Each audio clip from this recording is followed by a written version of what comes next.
My name's Aimee, and I had a diagnosis of breast cancer in my left breast and 2 lymph nodes involvement. So I had a sore on my nipple, and it started in the August. And I was training for a half marathon, so I was just thinking, I've just rubbed. So it was fine, it healed up, didn't worry about it. But my training was awful. And it wasn't the first half marathon I'd run, but my training was, I just could not motivate myself. And I was just so exhausted all the time. And I just thought, you're all right, you're just feeling a bit depressed maybe or whatever. But then after the half marathon in the October, this sore came back on my nipple, and it just sort of almost in the exact same place. And I thought, that's not right. So I went to the doctors, and the doctor examined me, and she told me that my boobs were too big to examine properly, which was a bit cheeky, I thought.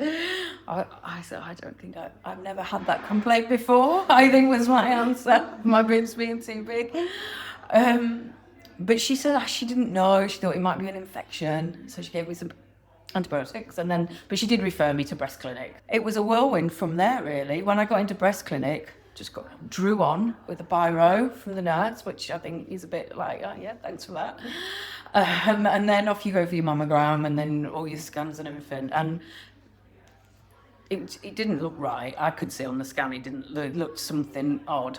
But of course, everybody at that point going, it could be anything, don't worry. And then they took a biopsy there and then. I really didn't feel, I'm glad they did, and I'm glad it all went through, but I don't think I really gave consent for that, actually, because I was laid down and they were like, right, we're going to take a biopsy, and then they took a biopsy. So yeah, it was breast cancer, and the chemo was the worst for me. It made me really, really ill. I was allergic to the docetaxel, so I had an allergic reaction, and then I had another allergic reaction the second time, but I think I only ended up having 4 chemos out of 6. I think between those 4 chemos, sometimes it was 6-7 weeks between the chemos because I just couldn't get well. So yeah, I felt really poorly. It was a really sad time of my life.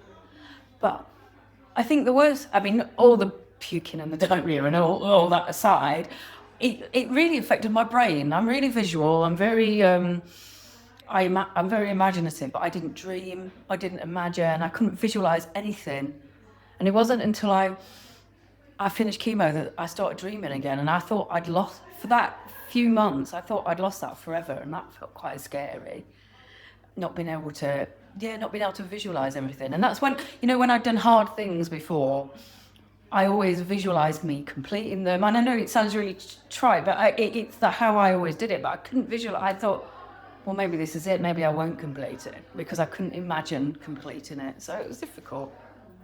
But it was great in the end. After 3, I had another MRI, and I had a complete radiological response. So then the next one, obviously those results didn't get through before I had my next chemo, and then I had my next chemo, ended up hospitalised again.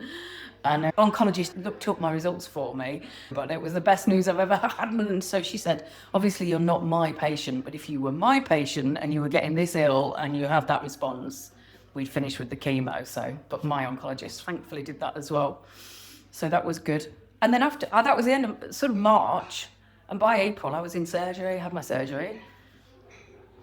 That seemed really easy, the surgery afterwards. I've now got no nipples, but that's okay. I don't care about that really. And then I had radiotherapy, which I'm really, really sore from. I don't think I realised, because it was quite easy to have it. I had 9 goes, and you just go and it's fine, and you're a bit knackered, and it doesn't seem to be an issue, but I'm really, really sore now, and I've got really hard, lumpy scar tissue in there.